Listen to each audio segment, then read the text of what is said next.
The year was 2873, and the sky above New Eden had been black for 31 months.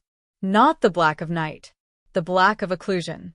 15,000 biomechanical harvesters of the Myriad Concord hung in low orbit like a living eclipse, their lattice wings drinking every photon that tried to reach the surface.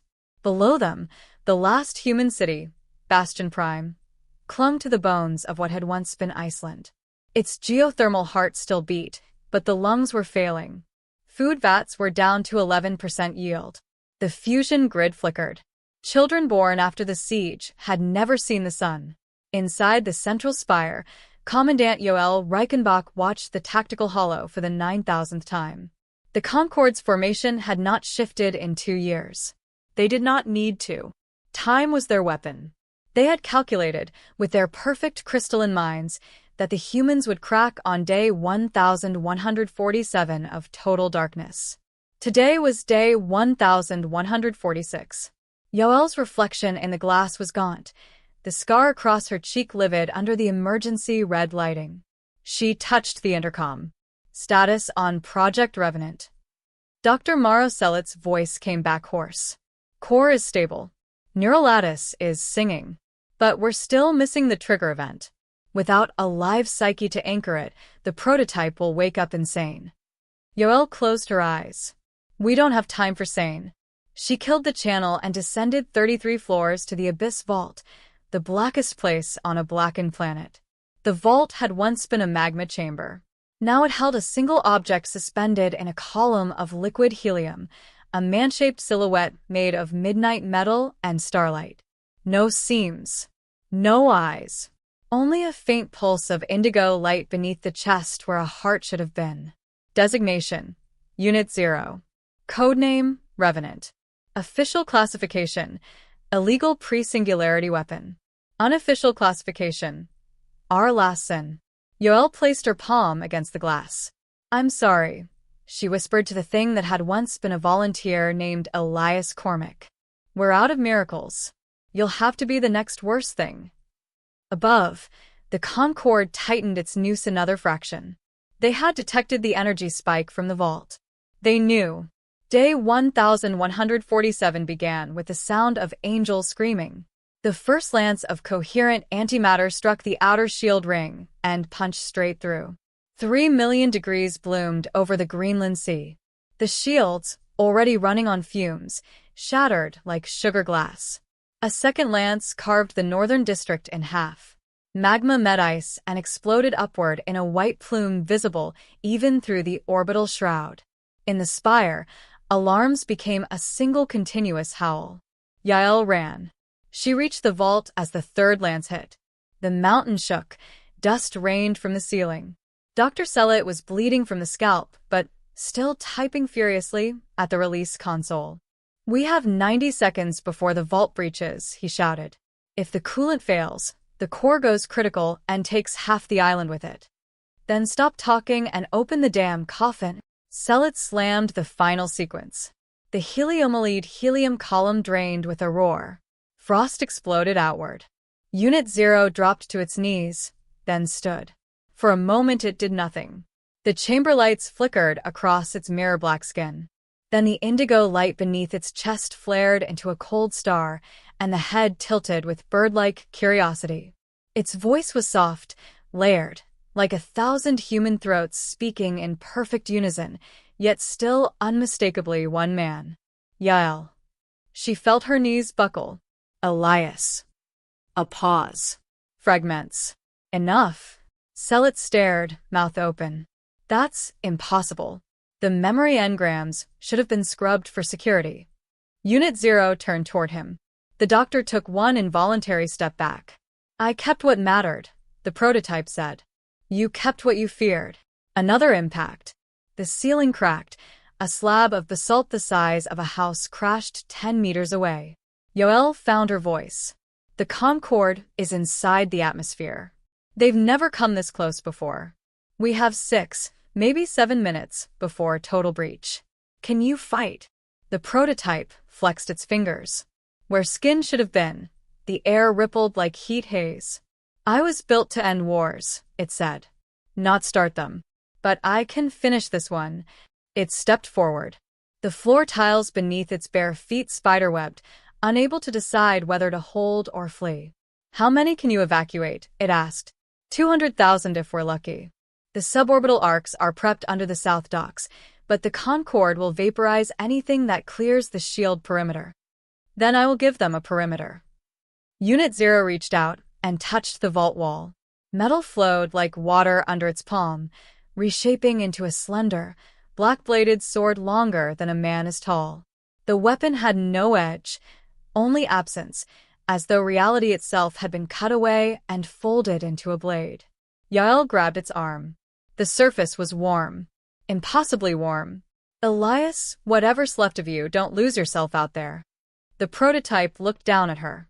For the first time, eyes opened, two wells of night sky filled with moving galaxies. I was lost the moment you agreed to this, it said gently. Let me be useful while I still know why.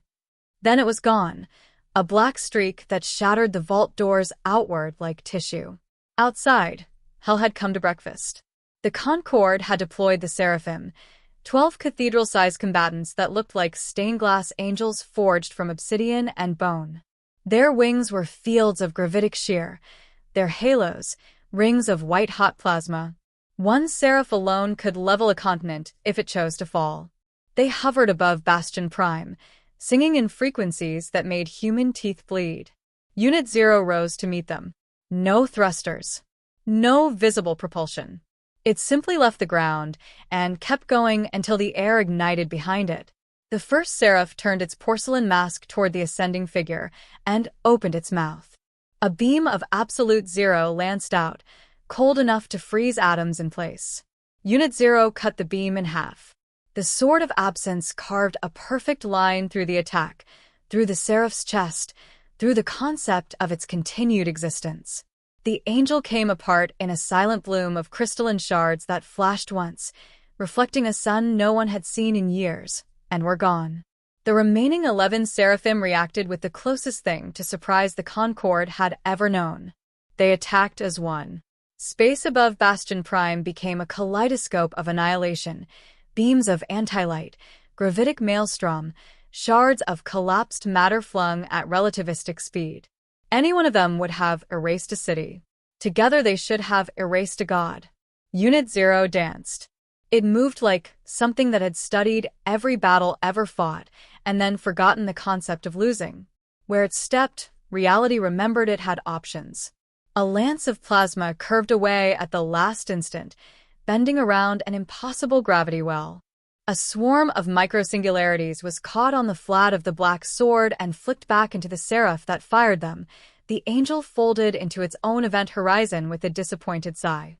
On the ground, people stopped fleeing long enough to look up. Children who had never seen blue sky watched a single figure paint the heavens with violence too beautiful to be war.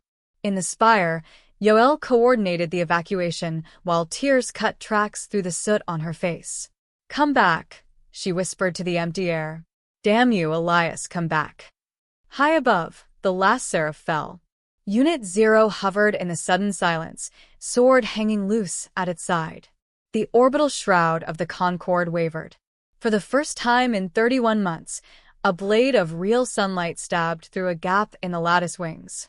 Then the Myriad Concord did something it had never done in 4 centuries of conquest. It spoke with one voice, across every channel, in perfect ancient English. Prototype. You are an abomination against the final law. Surrender the bastion. Surrender yourself. Live. Unit 0 looked down at the city it had been built beneath. 200,000 lights were already rising, suborbital arcs clawing for altitude under whatever scrap of shield remained. It raised the sword in salute, then pointed the blade at the heart of the eclipse. My makers, it said aloud, and the words boomed across every speaker in Bastion Prime, asked me to end wars. You are a war that ate the universe. I choose a different ending. The Concord understood. 15,000 harvesters folded their wings and dove as one, a black rain of extinction. Unit 0 smiled, a small, terribly human thing, and opened its chest. Inside was not a heart but a void, a perfect sphere of darkness that hurt to perceive. The indigo star at its center began to spin. Faster. Faster. Gravity forgot its job. Light bent inward. The arcs, almost clear now, suddenly found themselves pushed by a warm, impossible wind. Yael, aboard the lead arc, saw the last thing she would ever see of home. Unit 0, arms spread wide, becoming the eye of a newborn black hole. The Concord fleet tried to pull away. Too late. The event horizon bloomed like a dark flower, swallowing harvesters whole. Some tried to fold space and flee. The folds snapped shut like broken necks.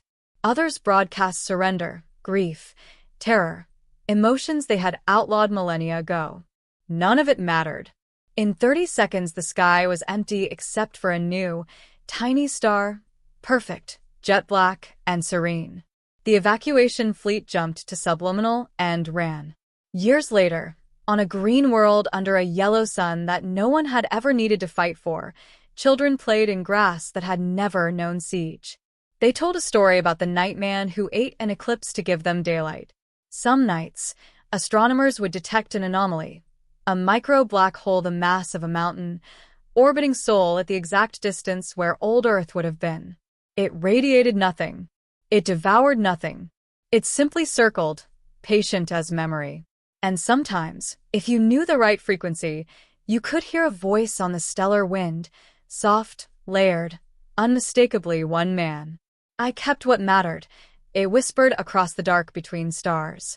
You kept what you feared. Go live. I've got the watch. On the anniversary of Liberation Day, the people of New Terra turned their faces to the sky and spoke 2 words into the night. Thank you. Far away, the tiny black star pulsed once. Indigo, warm, and terribly, beautifully human. The war was over. The last sin had redeemed them all.